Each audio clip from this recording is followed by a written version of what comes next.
you for coming again. My name is Candace. I'm the president of a Scholar Academy, the philosophy club on campus, along with Will and Allison here. They do a lot of the work too. Again, thank you for coming. The QR code up there, just to plug real quick, is for our group me, and then you can like and follow us on Facebook. It's just a Scholar Academy. We post new events that are coming up, and then we have videos from old events in the past if you want to watch some old talks. We had some great ones this semester, and obviously great ones from the past too, so if you want to look at those.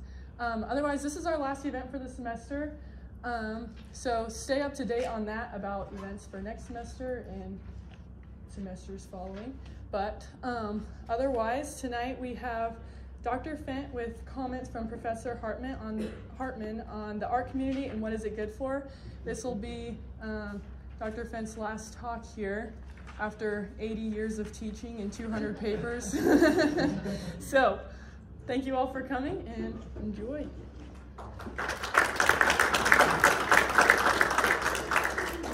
Can you hear me, Tom? No. Good. Okay.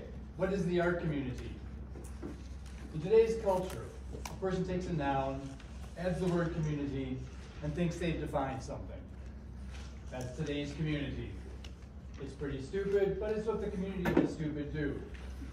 It would logically follow then that the community of today is the community of the stupid. It also follows that mine is a stupid title. What is the art community? I could go on, but let's try something different. The first sentence of Aristotle's Politics reads, "Every community is established with a view to some good." In the Ethics, he determined that there are three kinds of good at which we always aim, which determine the three kinds of community that we call friendship: the noble or virtuous, the pleasant, and the useful. These then are the sorts of ends at which every community aims. The most democratic of these aims is the pleasant. For the useful will most probably give some pleasure. The doctor gets some pleasure out of getting paid to give you a physical, and you are probably pleased to find out you are healthy or only need to take iron supplements. And the virtuous will be pleasant, at least to the virtuous.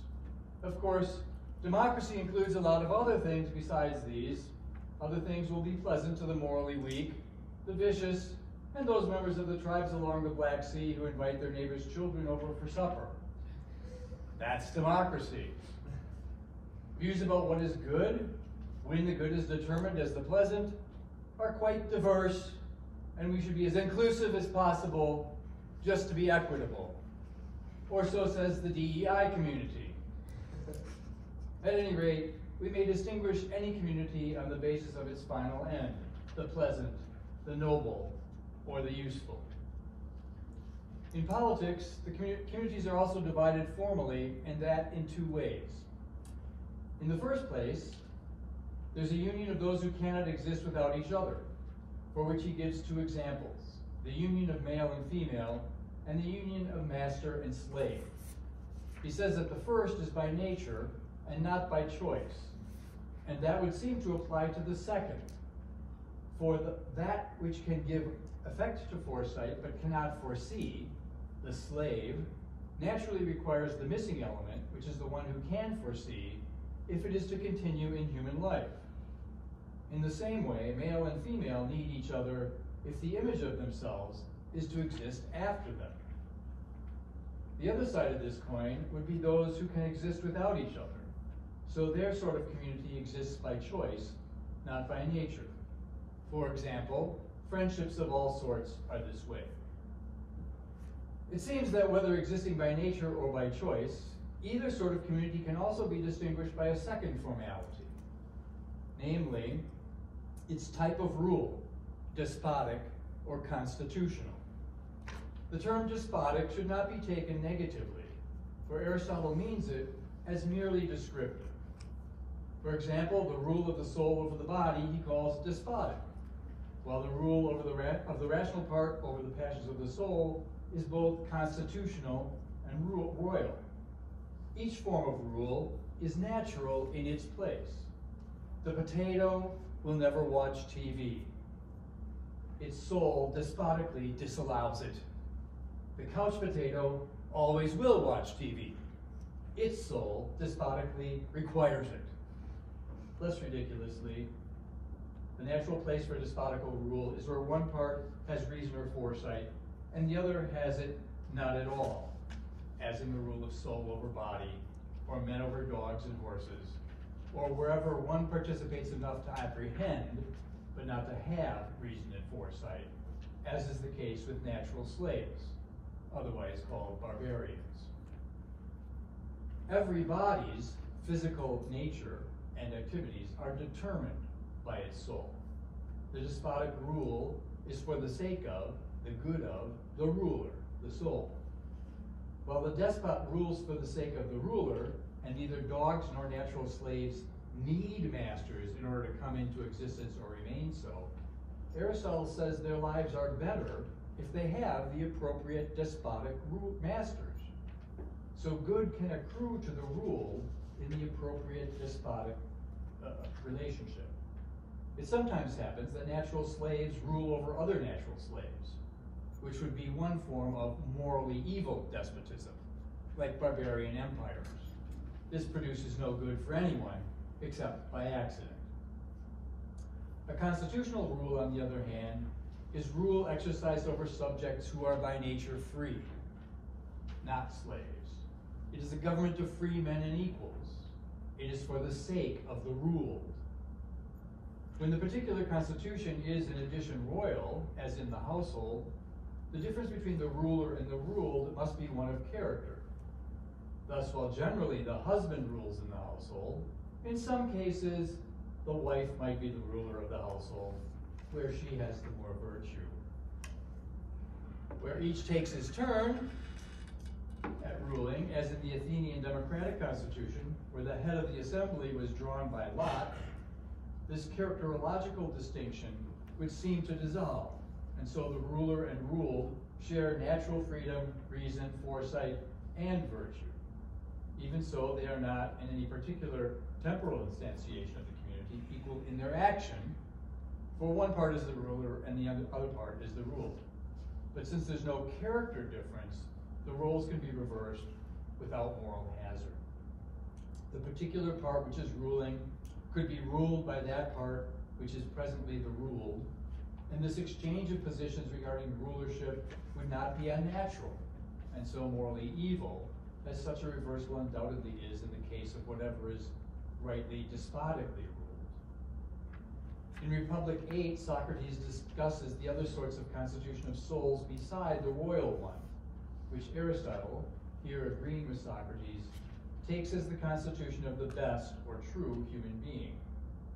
Many other sorts of rule in the soul, besides the royal, are possible, but those others are all corruptions, constitutional corruptions.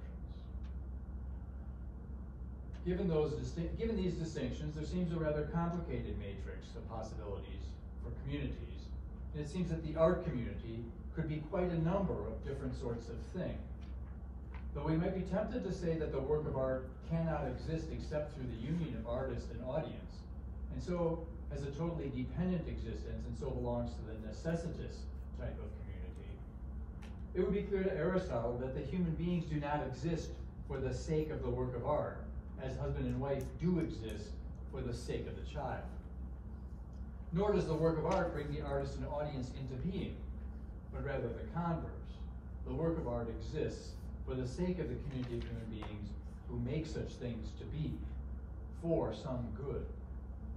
Furthermore, despite the fact that mimesis and so mimetic activities are natural to human beings, it seems that all the particulars of mimetic work and community are by choice and disposition rather than necessity.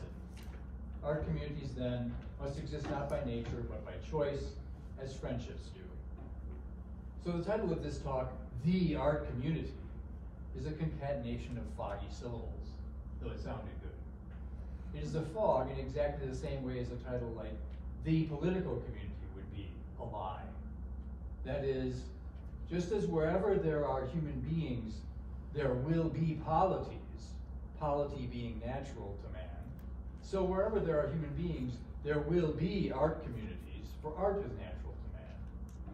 However, what sort of polities or art communities there are or there will be is affected by choice, not by nature. So there are quite a number of such communities. By contrast, in the case of the natural community between husband and wife, one of them will engender and the other will bear the children. And which one does what is fully determined by nature. No choice is involved in the structuring of this natural relation. Having ruled out the naturally determined relationship, we are left with a somewhat simpler matrix of possibilities for art communities, which is on the sheet that I had passed up. Here's a hypothetical outline of the matrix. There are three types of good that may be aimed at by our desires: the useful, the noble, and the pleasant.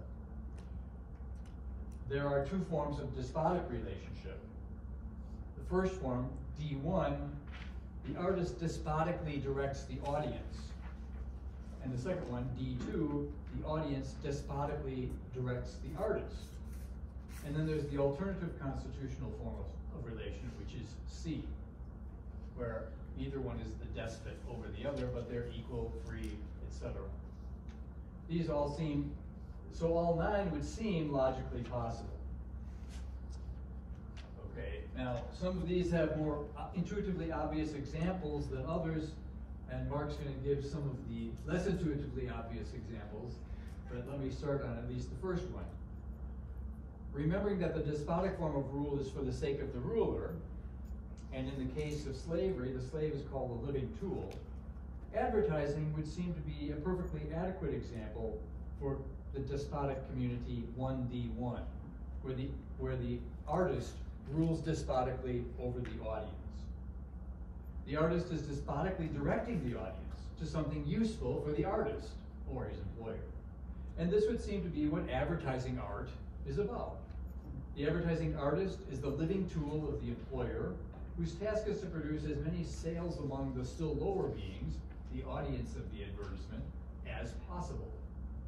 Similarly, in 3D1, except that here, the audience, here the artist is directing not for some use, but for his own personal pleasure. And he needs to find an audience which finds the artist's pleasure agreeable, unless perhaps he has enough power to direct them according to his pleasure. The artist might need some luck in finding his audience, so we could call this art community the community of artists who get lucky. This sort of art community would seem to be easily flipped into 3D2, which Aristotle and Plato called theatocracy, since here the audience is directing the artist to please them. The audience is looking for its living tool, and the artist produces in accord with what audiences find agreeable. Freud's idea of art as a substitutive satisfaction for the id goes here. This is not just the case with movies or plays. The audience picks music this way and might order a certain sort of painting with certain sorts of colors to hang over their black leather couch. The painter, the musician, the video game or movie maker complies with the audience's pleasure. You can imagine a theatocracy starts as a 3D1 artist getting exceptionally lucky and then refining his game as his audience demands. Version 1D2, where the audience is despotically directing the artist to the useful, would seem to be what occurs in many crafts. Aristotle would call them techni. The audience orders the artist to make, for instance, a suit of clothes, or a house, pot, couch, or even a church, out of particular materials, with a certain set of colors, to a certain size, and in accord with a certain budget. There's a particular use aimed at in the creation, and that use is determined by the audience, not the artist. The artist is the living tool. Okay?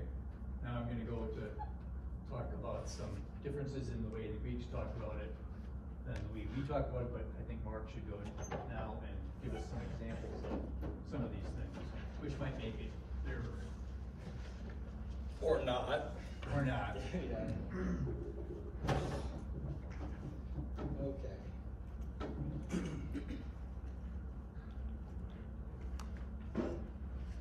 telling Gene that I was going to be sorry to see him go for a lot of reasons, but after he gives me the 14-page paper at the end of the semester, I'm not so sorry to see him go. Advertisements, that'd be 1D1. I just went through, and these are suggestions. Some of them I think are pretty easy, like the 1D1s. Under artist audience advertising in the useful category. So this is one, Carvana. They're trying to get you to use their stuff, use their service. But some of these can get kind of interesting. So I chose intentionally some advertisements which are not exactly catechetical, Gene, from the Episcopal Church in the 1970s. So advertising can be clever, but that doesn't mean it's virtuous. Without God, it's a vicious circle. Okay, we'll go back. This one, a little close up. Will it take 6 strong men to bring you back to church? Trying to light things up. Yeah, funerals do that. You can't meet God's gift to women in a single day.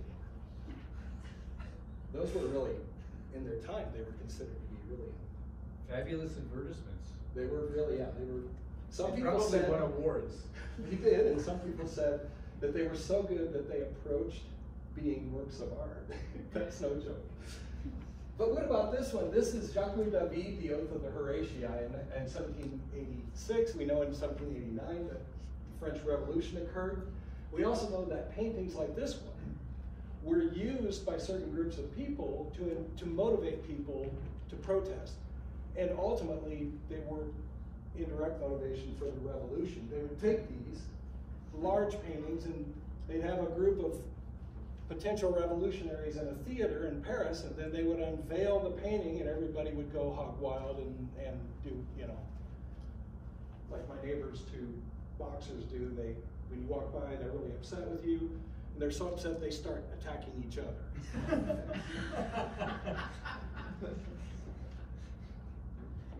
This one I put under 1C, and I know Gene's going to look at these and sometimes it's probably going to go, what are you kidding me? No wonder you teach basket weaving. But I think of Minoan marine style pottery as being constitutional because, and this is the reasoning for that, is because it comes out of a culture that's a marine culture, so the decoration is a cultural reflection.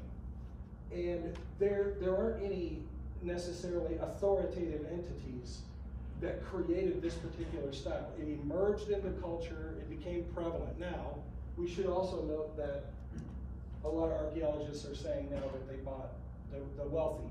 These were made for the wealthy, so that might change things. But from what I understand about constitutional under the useful category, things like this that emerge from that quote-unquote community, which is more civilization, maybe a big community. Since there's no driving force and there's no one saying, we're going to create the marine style, as far as I know, that might constitute 1C. For 1D2, the despotic audience artist, we have Exhibit A, horn tables. There were a lot of people in the 1800s who they wanted things from their everyday life on the ranch or the farm to be included in the furniture. Sometimes they did that because it was a necessity, but it made its way to the cities and it became a form of art. But I think the audience had the authority in that case. I don't know what you think about that, whether you think it should go in the Encyclopedia of Bad Taste. Now this might need to go. This is a gamer's chair, complete with the cup holders on it. And I have that down as 1D2 as well. That's definitely from an artist or an audience, the people who are the users, the end users, because I don't know of any artist or anyone of any authority in an artistic community that has any level of consciousness that would want to design something. So it must be the audience's fault. Yes, that's right, it's the audience. The most difficult one for me was 2C. And I'm throwing this out there, and I'd like to know down the road what you think, but Mark Rothko's paintings in the 50s, which were part of that movement, the abstract expressionist movement, I felt like because of the sort of the equality of perceptions and of points of view of the authority of intellect, et cetera, and in free play, that Rothko came as close as I could think to something that would be noble and virtuous in the constitutional realm. So, Gene, you can have at me, but that's something I thought about. This was another one, and this is Piet Mondrian, and just a little rationale behind this one. The Gestalt movement, which started with Theo van Doesburg in Holland,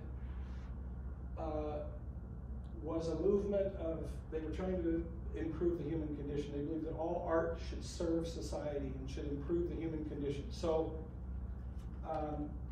that to me certainly limited the categories that this could be placed in. But part of this was about truth, that anything you paint that is mimetic, is a representation of something else, it is an illusion, it's a window, and it's a lie. And so what Piet Mondrian wanted to do was he wanted to do several things. One was to create, this all might sound really elegant, but it could also be just Bach, I don't know, but I'm doing the best I can here. So Mondrian said, okay, I'm going to create images that you cannot ignore as paintings. They are only paintings. It's a thin film of pigment encapsulated in a binder on a surface. And there will be no angled lines, because angled lines can imply perspective. There will be no layering, and it'll be based on the simplest of all artistic decision making. Primary colors, black, white, gray, and vertical and horizontal forms. In the idea, he as an artist, he was trying to get philosophical, and he ended up with a series of paintings like this. The other thing was, he really had a tremendous respect for Plato, and he believed that ways of thinking like mathematics should also govern artworks that were of any quality. And so these are all governed by different geometric principles. So I thought this could make its way to 2C. So there you go. I see that one. So that whole group in the 1920s was really powerful in Europe. Here's one, 2D2 or 3D2? Is this theatocracy? Or is this noble and virtuous, despotic audience over artist work? Because this piece, The Birth of Venus, was commissioned by Lorenzo de' Medici, and he put Botticelli up in his own mansions, and so it to me was a conundrum. So I don't have the category of this one. You can help me out with this whenever you're ready, Gene. But it is an interesting one because, well, it's certainly pretty and it's certainly pleasant, but is it noble and virtuous? That's the question. Maybe a little easier. Now, I put this one under 3C, which would be constitutional pleasant, even though it is a place of worship. It was the first place I was thinking of. This is Familia Sagrada. It's in Barcelona. It's not done, but it was consecrated in 2010. It is the only cathedral that is in the vein of the medieval cathedrals, like the Gothic cathedrals, that is still being constructed today, and they've been working on it well over 100 years. And what I was thinking was constitutional pleasant about this is it comes out of a community. It emerged again. I think that emergence is something that seems to me to happen in a constitutional setting where if I understand this correctly. It's not driven by the artist or group of artists, or it's not driven by the audience. It just happens, and I see this, especially with Catholicism, you know, because Catholicism has never let go of their the way that they embrace ornament, and for lots of reasons. Abbot Suger, who basically designed the first Gothic cathedral, said, "Would that I had 50 senses." So, you know, they understand that. Protestant churches, like Assembly of God, not so much. If you can have your service in the gym and you can be sitting on the free throw line, it's not the same as this. So I was thinking, though, that the ornament becomes something that's pleasant. But there's 2C again there. So not sure about that. And I'm just getting through here quickly. Here's a different kind of ornament, definitely pleasant, although they were also put on these buildings by Louis Sullivan in places like Chicago, because the terracotta he used partly because of fire and the potential for fire, and they actually have a purpose too. But this is ornamentation on the side of one of Sullivan's buildings in Chicago, and to me, that is constitutional, maybe, and pleasant. However, it comes from one individual, but ornamentation in architecture, you know, ornamentation in architecture is largely just a phenomenon. And to me, it's almost natural. We have ornamentation, except on the UNK campus. We have ornamentation in architecture as just something that happens. It's like a human condition. UNK campus is more like an Air Force base sometimes. Okay. These were a little bit easier. This was this is my take at 3D1, and maybe because you talked about how it could migrate into 3D2. Fragonard, this is from the Rococo period, and if the Rococo period in France is known for anything, it's known for artists making things for wealthy people and royals, and it is for their pleasure. And you can look at this. There's a guy here, and he's looking up her dress, of course, and the name of it is the happy, in English, the happy coincidences of the swing. So this would be a painting that would have been commissioned by a royal, and so that could be despotic pleasant to me, for what it's worth. This is 1700s. How about this one for despotic pleasant? Do we see, these are all over on our calendars. You can go to Hobby Lobby. This is Thomas Kincaid. He lived till 2012. This is called Everett's College, or Cottage, and it's from 1982. And if it is not just pleasant, you know, all right, are we going to call this useful? Yeah, I guess it's useful for putting on calendars. Are we going to call it virtuous and noble? I don't know how high you want to set that virtuous and noble bar, but I just kept coming back to pleasant for Thomas Kincaid. I'm not saying they're bad. I'm not trying to say Thomas Kincaid was a bad person or anything like that. These last ones are the question marks, and they're all question marks. But these last few are, I present these as something for consideration. The tympanum of the main portal of the cathedral, I about said casino, of the Cathedral of St. Lazarus in Autun. It's a Romanesque cathedral. It was consecrated, I think, in 1146. And this is the main entrance. This is Christ, and on Christ's left, of course. So you lefties, you're going to hell. Christ left, the damned on his right. It's heaven, and heaven's always in these things, always just, we're just going to read a book and blow some horns and drink a little wine, and we'll be fine, because we're in the presence of God. On the other side, they're having a big party, they're tearing limbs off of people, they're burning them with their cigarettes. I don't know if you have cigarettes now, but okay, so, but here's an interesting side note. Gisli vertus hoc fecit, and the Latin means made this or did this, so it says Gisli vertus did this. So I don't know where he is in the community. Was Gisli vertus wealthy and had a lot of influence? Was Gisli vertus a great sculptor? We see the work on other Romanesque cathedrals in that area, and so what is that? I don't know how you categorize that. And here's a few more. How about the torn notebook on the UNL campus by Clay Soldenberg and Van Bruggen, Kuzet Van Bruggen? Okay, well, artist audience would almost seem plausible there, or maybe even. And because Clay Soldenberg is a famous artist and gets large amount, or got large amounts of money for the things that he produced. Then, you know, the rest of it I just leave up to you. I guess that's education on the UNL. I guess.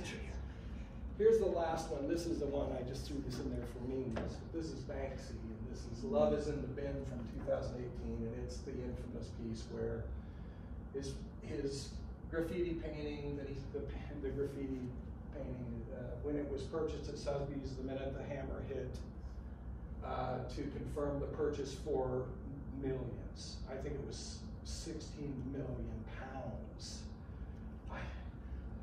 This activated a shredder in the bottom of the frame, and it shredded half the paper and stopped so that the balloon could be in there. I guess that's great art. See, that's all I have, Gene. I hope that adds fuel to the fire. And well, I'm sure it was pleasant for Banksy to get that much money for that kind of thing. I think it was. Okay. You can leave those pictures up because I might want you to go back to some of them. Okay. One or another. Yeah, what? Okay, I think most of those examples were pretty on the mark. Oh gosh. Except for the Mondrian, but we did that. I knew you could say that. Okay. So, I want to bring out a historical linguistic problem for the rest of this discussion. So, the Greek word techne, from which we get our words like technical and technique, is often translated art. But in Greek, the word would apply to medicine, pharmacology, as well as carpentry, weaving, making pots or statues, paintings or buildings. So it would include a lot of things we would call art. Aristotle writes a book on the techne of poetry, describing what's required for several sorts, epic, tragic, and comic. The Greeks had another word, musike, which literally means those things inspired by or which are the work of the muses. From it, we get our words like music and museum. The Greek muses included one each for comedy, tragedy, lyric poetry, epic, elegy, dance, history, and astronomy. The first 7 of these we would recognize as fine arts, and they have determinate connections to what we call music, but the last 2 seem not to fit. And we should notice that there's no muse for sculpture, painting, or architecture, which seems rather strange when we think of a museum. Except the museum that they're now building over there on the corner downtown, which has no muse behind it whatsoever. I thought that was the nuclear reactor. It could be. Clearly, epic, tragedy, and comedy, at least, fall under both techne and musike. So in short, the Greek terms seem not to divide the arts quite as we do. So in what is coming from the rest of this, consider the idea of the art communities in accord with our understanding of the arts. So I'm excluding medicine, history, and astronomy, but including the other 7 muses, as well as painting, sculpture, architecture, glass blowing, weaving, pottery, movie making, photography, making clothing, though not, for the moment at least, not mass manufactured clothing.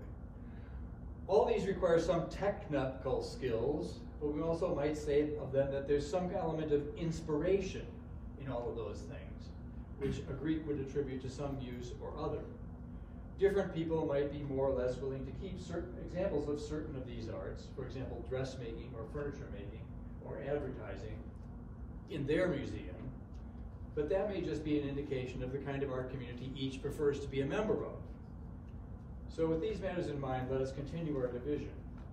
It seems perhaps to many, now this is where I'm being sort of experimental, to many perhaps not fully competent readers, that Republic 3 outlines a despotic art community aimed to produce virtue, So in other words, a despotic virtue, a despotic community, 2D1 or 2D2. In fact, I want to divide those two possibilities up. But as you can see from the chart, one might have reason to question who's the despot and who's the living tool. For while in Book 3, Socrates is reducing what is allowed of Homer in order to produce guardians who will be courageous, self-controlled, and obedient, among other virtues, there are several places where Glaucon and Adeimantus, Socrates' audience, and surely not themselves yet philosopher kings, make the rules about what is to be purged, what we're to get rid of. It's Glaucon, the one who required prostitutes and pastries and suitable music for their display and enjoyment in order to have a really happy city, who concludes that this new education in musicae that they are building in Book 3 would be by far the finest or most beautiful rearing. But later he then seems to reverse the order, agreeing we quite necessarily will never be musical before we recognize the forms of moderation, courage, liberality, magnificence, and the rest. This switching between the persons who makes the rules for proper education, as well as the switching between music being the cause of virtue and virtue being the cause of being truly musical, seems to indicate that a despotic virtuous relationship between artist and audience is impossible, because what he's describing is actually a constitutional relationship, though it looks like it's despotic, because he's making rules about what we're going to count and what we're not going to count, like, right? And then Glaucon makes the rules, and then they come to an agreement. This would be best. So it sounds like they're both participating in what this is going to be, and there's the switch between cause of being virtuous, being art, and being virtuous, being able to know that it's a beautiful piece of art. Right? So which comes first? These switchings of positions show precisely that virtuous community between the artist and audience is one in which the ruler must learn by obeying, thus becoming the good man who is free and also a subject, which is exactly how Aristotle defines the constitutional rule. 2D1 and 2, then, are an empty set. For the arts, as Socrates is describing, and Plato's brothers are affirming and ordering as necessary, are the work of a good man who is free, rather than a slave of nature's desires or necessities, as we might suppose is the case in the despotic versions of the pleasant and the useful. So those two in the middle on the top, there's nothing there, if I'm right. Okay? It seems then that the noble or virtuous form of art community produces works of art that are not necessarily teaching morality. Mark had one up there, the Horatii, that was trying to teach morality, right? That wouldn't be what they were trying to do in the representative way that Socrates' first laws about the content of the arts were, but rather works of art are mimetic of moral states, which is why only if you're musical can you tell what's virtuous, and only if you're virtuous can you tell what's truly musical or beautiful. This makes sense of what's going on in those often overlooked details of Republic 3 that I've just mentioned. Plato's art is showing us that musicality rhymes with virtue, and some beauties cannot be recognized as musical by someone lacking in virtue. Likewise, we should expect that those lacking in virtue will be injecting less than beautiful work and judgments into the community. They are not yet really ready to be free citizens in this community because they are themselves not yet free. They are rather aimed at another pleasure or use. A city with prostitutes, pastries, and swineherds comes to mind. Several millennia after Plato and Aristotle, Immanuel Kant distinguishes the agreeable as that sort of thing which, through sensation, determines an inclination towards the objects of that sort. Sweet things, the pleasures of touch in particular parts of the body, air conditioning in the summer, heat in the winter, what the senses like in sensation, which may differ wildly as taste in pizza or beer does from one subject to another. We would certainly find here the sorts of art communities Aristotle groups under 3D1 and 3D2. On the other side of our outline, Kant says that the useful is that which is good indirectly. We like it as the means to something or other that is agreeable. This production of the useful requires, as Aristotle also said, the use of reason. So it sometimes can happen that the agreeable and the useful will be at odds. For while the beer or pizza is pleasant and directly appealing to our senses, our reason may well be considering how contrary to the useful it is for our short-term or long-term health, or to finishing our philosophy paper, which is due tomorrow. Similarly, surfing the images of the internet may be pleasant, though the practice is inimical to the extension of a person's attention span, the average of which is already less than that of a goldfish. On the other hand, what is pleasant to such people may be useful to certain sorts of politician, in which a short attention span of the audience leads to victory. The useful, too, is a subjective judgment, differing with the conditions and aims of the subject who's despotically directing the work to determine what the artwork needs to do. Okay, so what I'm trying to say there is that Kant is agreeing with Aristotle about the useful and the pleasant, and that art can do either of these two things. Okay? But the reason I brought him into this discussion is for the sake of his understanding of the middle sort of art community. I propose that there cannot be a despotic art community oriented toward the noble or virtuous. It seems to me that Plato's art is showing us that the virtuous art community is one in which all the members take turns ruling and being ruled, and clearly the virtuous can only be truly virtuous if they are themselves choosing to do as they do for its own sake. So a despotic relation regarding virtue, aiming to produce it in the audience or the artist, either way, would seem by definition to determine the person as ruled as not virtuous. For such a one does not foresee by the exercise of his own reason what's to be done, but the virtuous despot does this for him. The person would then be only a virtuous slave. And that leaves the question, what good is it that unites the noble community of artist and audience? What is it that 2C is really about?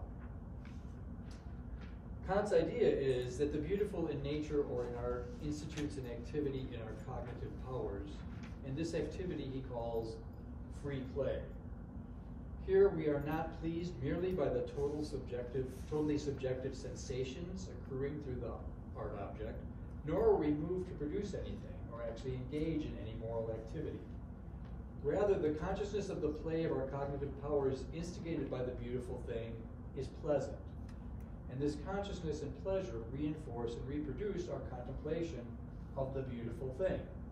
Since we all have similar cognitive powers, such judgments are not purely, and so quite diversely subjective, but rather universally subjective, though the universe doesn't include angels, extraterrestrials, or God. Okay, so the Mondrian painting, which you wanted to be, you could put it back up, you wanted to be a picture of this, wouldn't be a picture of this, and precisely for what he explained. And what he explained to you was that Mondrian is he's got some principles behind his art that he's trying to use to make his art. So he's actually got rules that are forcing him to do the things that he wants to do. If you know art and if you know math, you can figure out what those rules are. Maybe that's what the game is. Okay, but free play isn't mathematics. The free play of the faculties that Kant is talking about is something completely different from getting your cognitive powers to solve problems. But it's getting them to work together with the sensations in a way that keeps on flowering. Okay, so on the back of the chart that I gave you a little test. All right, one of those poems does that, and one of those poems doesn't.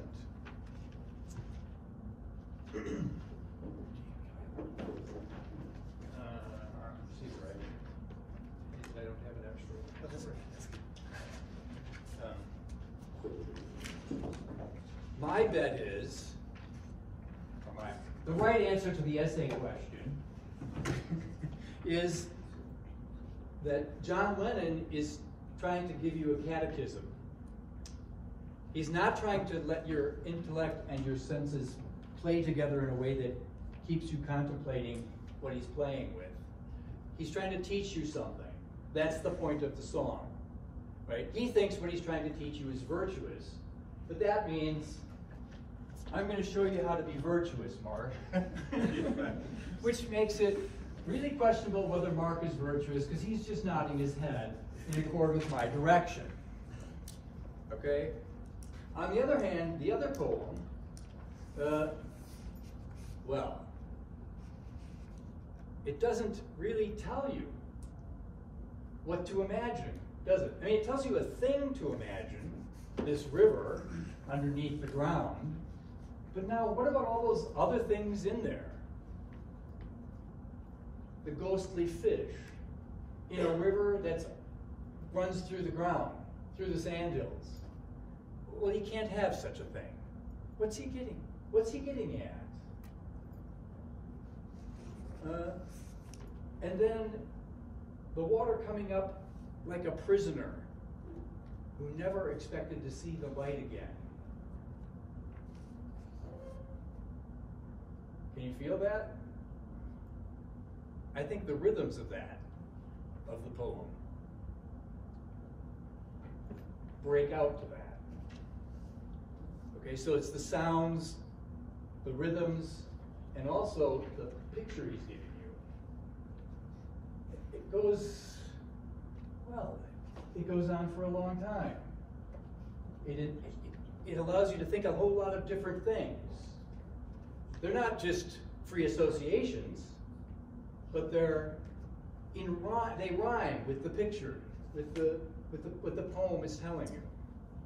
Okay, John Lennon doesn't let you go your own way. He's telling you what to imagine.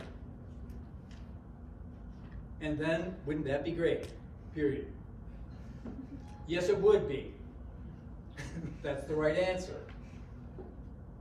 The other poem is asking you to imagine something. Now, how did it feel at the end? I think there's something that you can feel at the end of that poem that you can't feel. A freedom that you can't feel when you're being directed in a catechism. Okay, so that would be my example of the middle of free play. Like I said, Mondrian he has principles that are directing him, and that, are the reasons that the things are the way they are. Okay? I'm not saying that Welch's poem doesn't have reasons for the word choices, but the reasons for the word choices are to make this free play happen, not to teach you something about what art is supposed to be. Okay. Because the root of what makes something beautiful is what universally is at work in our cognitive powers, no one is despotically ruling over another, but all are both ruled by the beautiful thing and ruling. That is what the cognitive powers are always doing, making rules. In fact, even the artist, according to Kant's idea, does not produce the work by any rule of his own singular powers, but by the power of that universal cognitive nature working in him, so that through him, the artist, nature gives the rule to art in the work. He's not making the rules by which he's going to make this damn painting. Okay? Where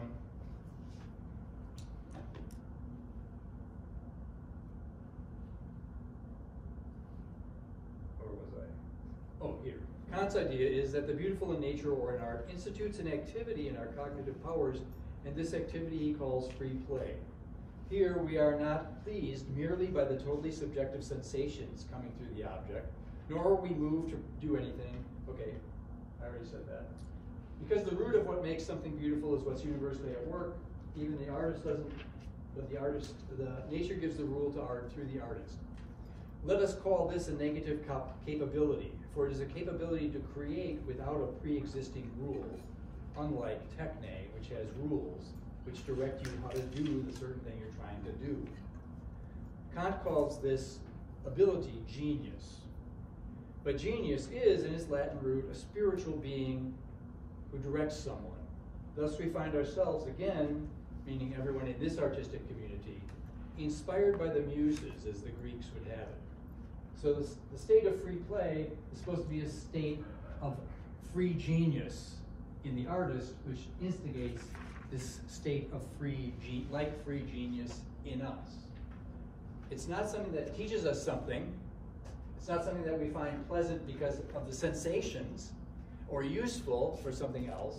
It's something that we find pleasant because of the way it makes our powers work together. Okay?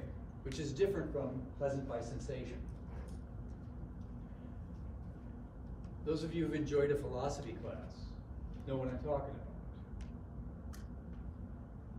It's not a sensual pleasure. It's not, okay?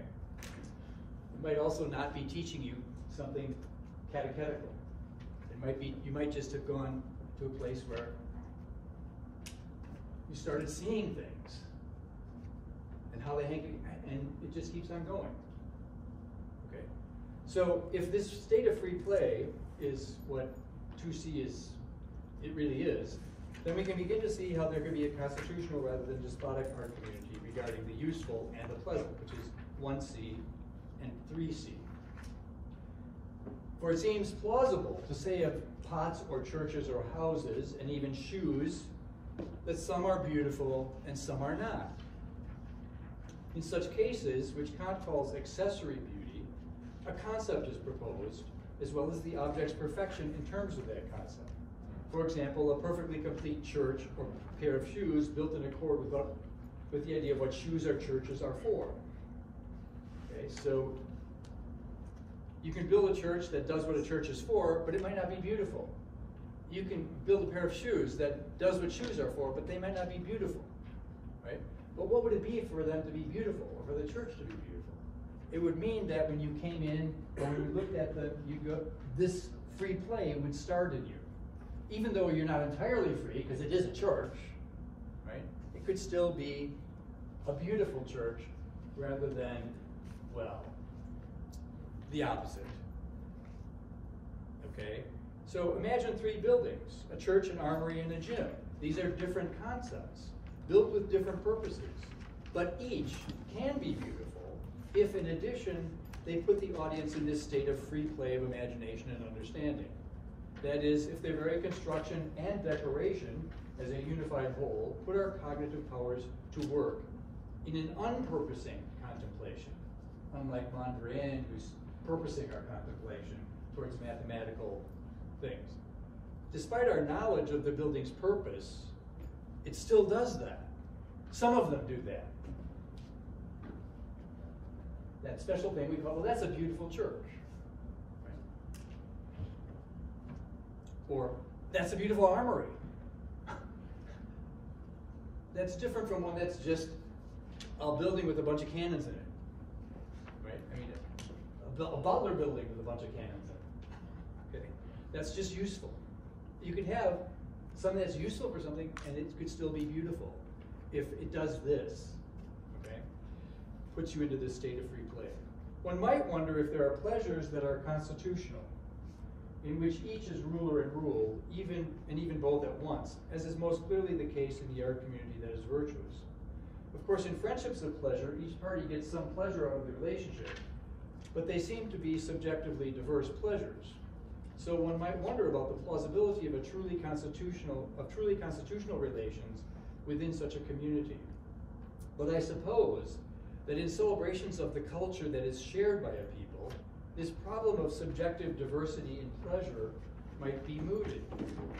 So, for example, the festivals of the ancient Greeks, which included community processions and feasting, games, tragedy, comedy, or Homeric rhapsody, depending on the festival, might be pleasant for all in the same way, but they also might be beautifully done, or not. For Americans, a Thanksgiving feast might be a pleasant thing, but it might also be beautifully done. And it's in America. It's about a celebration of the whole community, that the whole community takes part in. Right? Pleasant, yes, okay. Filling, but could it also be beautiful? So Socrates, on the way out of Piraeus, tells Glaucon he thinks the Athenian procession in honor of the goddess was beautiful, and that of the Thracians no less. Similarly, after the tragic festival ended, the judges were called upon to rank the plays to find the most beautiful. Okay, so it was a communal celebration, and it was to celebrate the unity of the community, but these can be done well or badly, beautifully or not. That's the point of the one in the bottom corner, 3C. 3C. Aristotle has other judgments about the festivals of the tribes around the Black Sea. And about these two, Kant would also agree, for the morally good is something in which we have an interest, something reason requires that we reject, and some things in the tribal festivals around the Black Sea are things that morality must reject. The barbarian festival is ruled out as being plausibly beautiful then, simply because reason has a moral interest in every other rational being by nature. Thus the immoral cannot be beautiful. Having seen the differences now between the despotic art communities, which aim at pleasure and use, and the constitutional art communities in which our cognitive powers are brought into free play, either purely, 2C, or in an accessory way, 1C and 3C, we can understand a further division at the end of Aristotle's Politics. There are two sorts of music, he says, because the audience is of two kinds. One educated and free, and the other a vulgar crowd. And the music will correspond to their minds. So, minds perverted from their natural state require perverted modes of music, perverted arts, arts that go for pleasure or use or something else, but not this free play. That's what real art, I shouldn't say real art, because all of those are real arts. Advertising is art, but the best art does. And Aristotle isn't saying real art either. He's saying there's an art for slaves, and then there's an art for free people. And you can tell the difference. And so, he says, we must make sure that our youth spends as little time as possible with slaves, for they will acquire a taint of meanness from what they hear and see. But similarly, you can tell if a person is free or a natural slave by the music you see and hear around them. I'm not going to say which music I'm hearing around campus. That would be name-calling.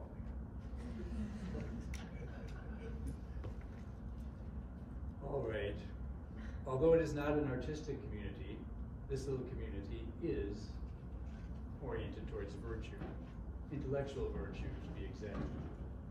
And I thank you for coming and participating in this act of intellectual virtue. But if anybody would like to change the orientation to the pleasant, I'm up for it.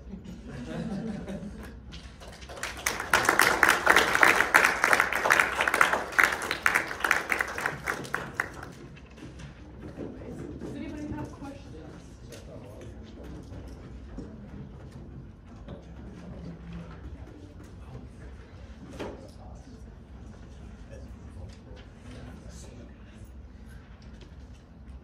We'll open it up for questions if anybody has any.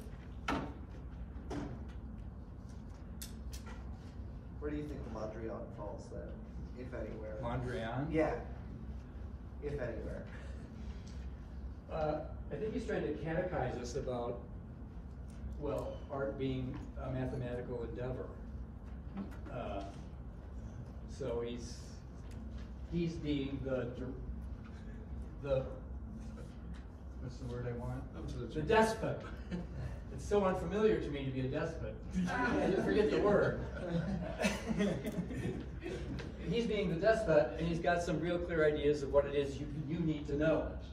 And I'm going to show you by this work of art. And what spaces you need to What live in. space is really for. Yeah. And what it really is. That's what I would say about him. Yeah.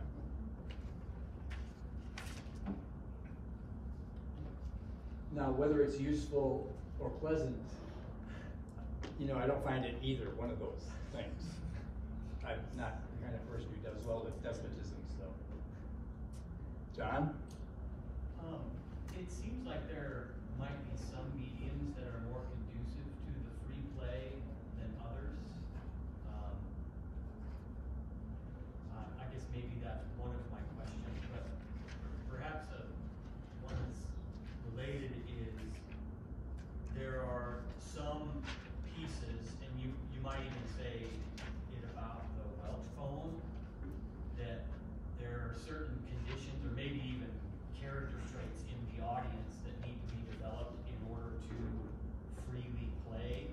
Mm-hmm.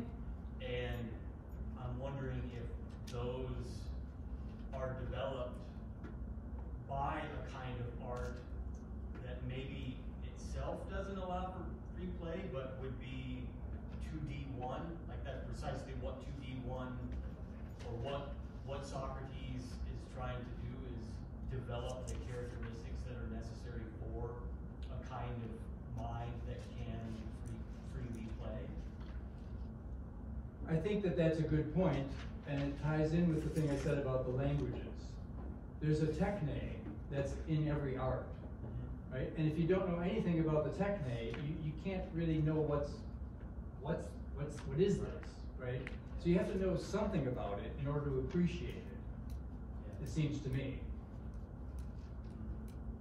I think some things, Like country dances, things that are built on simple rhythms, simple musics like those, I think those things are, you know, they're natural to us, and they're natural to us in a way that even a slave could understand.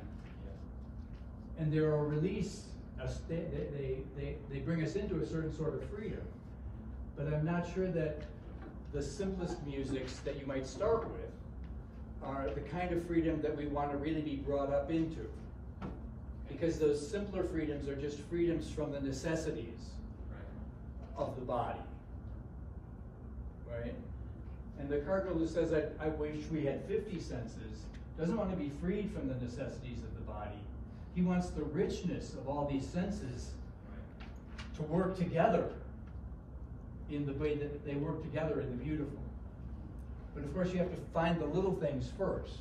So insofar as Socrates is teaching them in parts of Republic 3, he is doing that. But then he asks them questions, and now they have to come back, right? And in book 3, Glaucon looks like he answers correctly, which is strange for him. Right? He's willing to get rid of the prostitutes and pastries and the music that's required for those things to be shown off properly. I mean, dang, how are we going to have a happy city then? But he answered correctly because he was drawn into the music of Socrates' own story, right? And so now he's been in this state, not in his usual state, and that's allowed him to come back freely. So yeah, in bringing up children, you have to start with simple things that can build up into the beautiful in this better way. So essentially, constitutional could just be kind of simply described maybe as anything beyond the function of a object, then becomes something beyond that. For example, that Minoan joke. Right. If it did not have the squid on it and all the decorative pieces, at that point it looks just function. The water, Right. you keep your grains in. Right. But once it ascertains a limit beyond function, does that take it to its next level? Well, it might. You know, kind of like the church. The church is the building, but then you have the church that is a thing of beauty. You know, the function. Well, some of them are. Right. Yeah, like you said, like, you know, there's a square piece of concrete, and then there's this gorgeous piece of just, you know. Right. So I'm not sure what your question is. Well, I'm just trying to understand in like a simpler term, like the separation between like the 1C and like 3C, where it becomes more Okay. of a pleasantry, but yet has function. Okay. The difference would be something like the cathedral or the church that's also beautiful. Right. Right? And a celebration of culture like our Thanksgiving festivals or the Greek festivals that I was talking about. Right? Those could also be beautiful. Yeah. Right? I mean, they might just be pleasant. Like Yeah. sometimes Thanksgiving is just pleasant, but sometimes it's right. And so, but it's not the same kind of free play as other works of art might produce in you, right? Like a painting or a ballet or a symphony that has a whole lot of other things going on in it. See, I think that's but this is a limited thing. it's the festival of Dionysus, right? And it can be carried off well or badly. It's Thanksgiving, and it's going to be pleasant, but is it going to also be beautiful? There's something else going on then, right? Or something more going on. That helps, because I'm thinking in the mind of a painter right now, because that's what I'm trying to attribute this to. Right, So- and I think that the example of the minnow and jug, I think that might go the way Mark said as an example of celebration of the culture, because it was a marine culture. I thought that was a good idea. Yeah. But it might also be just something useful that also you find beautiful. Right. Puts you into free play, and you might not have to be a member of the culture for it to do that. I thought it was beautiful. We're not members. Right, and we're not members of the culture, so Right. for us, it would look like 1C, whereas for them, maybe it was a celebration also of their culture, right? So it was a 3C for them. But the way it could be a C is because it puts all of us, whoever we are, into this state of free play, right? And it's not just a thing of use or a pleasure of the sense, right? I think the cave analogy is a really good example of that free play. Because you have to bring your own experience to it. What would it be like if you looked into the fire and you had been looking at shadows? What would hurt? So you're immediately invited in and you help to complete it. What do you think of that? Well, I think the cave is a pretty didactic piece of art. He's talking about the cave in the middle of Republic, that picture. I mean, he's really trying to teach you something. And in fact, he's trying to outline the whole book right there.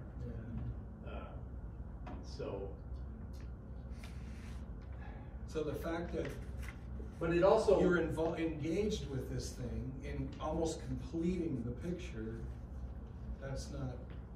Well, okay, so I think when Plato wrote it, he meant it to be much more didactic or catechetical. He wanted to teach you about, well, basically, the structure of the book, because it echoes, it's writ small, the structure of the whole of Republic, but he also wants to show you in a short time what stages the mind has to go through to get to the truth about things. Okay, now, I think it's a beautiful analogy, but the reason it's a beautiful analogy, I think, is because this cave analogy that he presents in Republic doesn't just do what he wants it to do. It works for whole cultures, and it's worked for whole cultures every time there's a culture. I mean, that's an amazing thing. Right. That's stunning. One might almost think that there is a canon for human beings, even though there's not a canon in the university, because it's run by administrators who never read Republic or any other good book. But I'm not supposed to talk about them. I mean, it's amazing when you read a book that's that old and you can see through it to yesterday's news or today's. And you can do that every day in books like Republic and Nick McKean Epics. You can see these persons walking around and they're not wearing togas or whatever.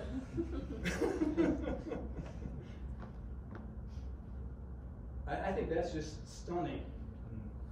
And it does show. Maybe it is just all catechism. Look, this is what human beings really are. Here are the possibilities. Pick one.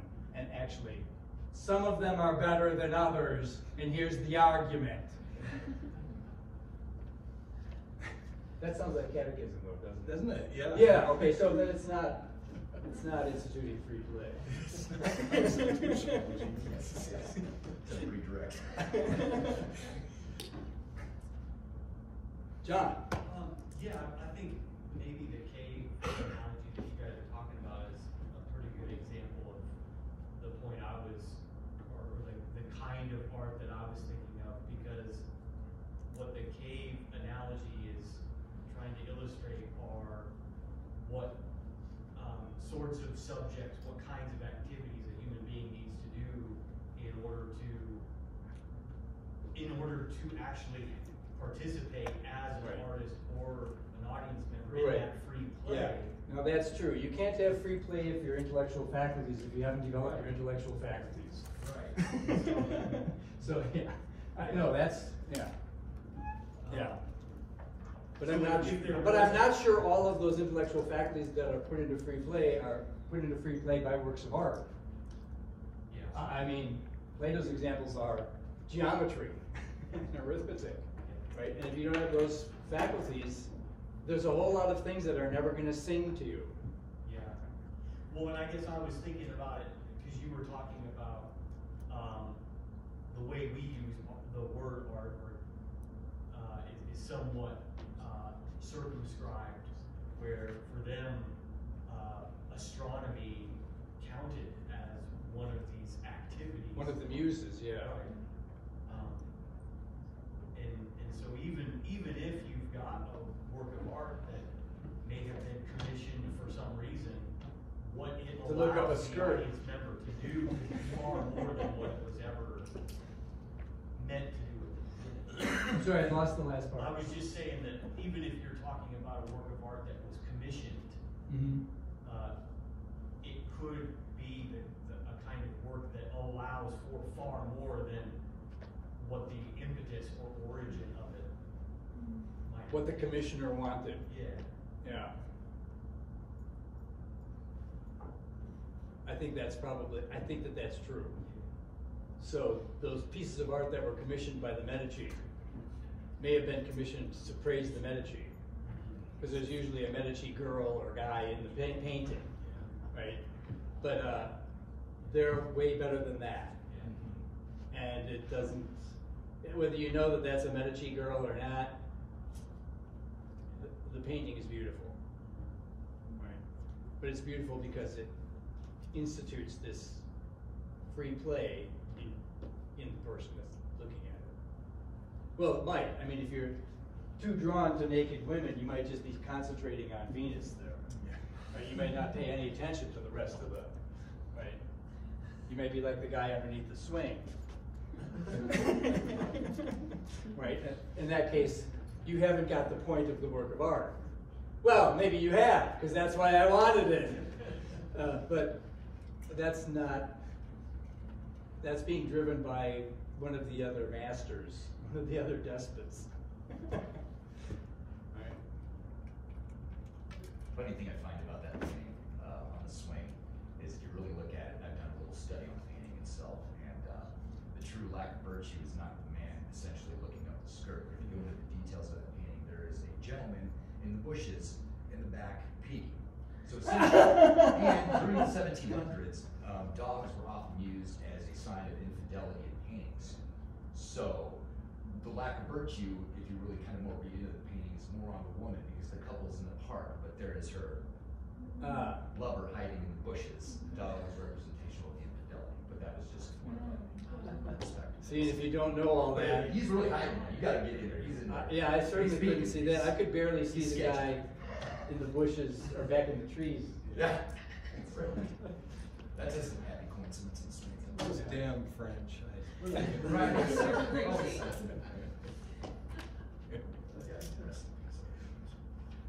But then it would seem like it's just didactic, Yeah. right? Yeah. It's a catechism. Uh-huh. So, right, so it's trying to despotically tell you something about virtue. Right. Right. Right. What was that? I'm being a good sport.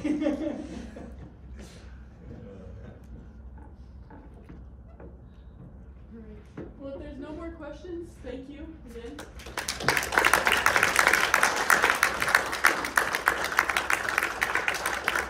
And we'll be going to Thunderhead now. All right.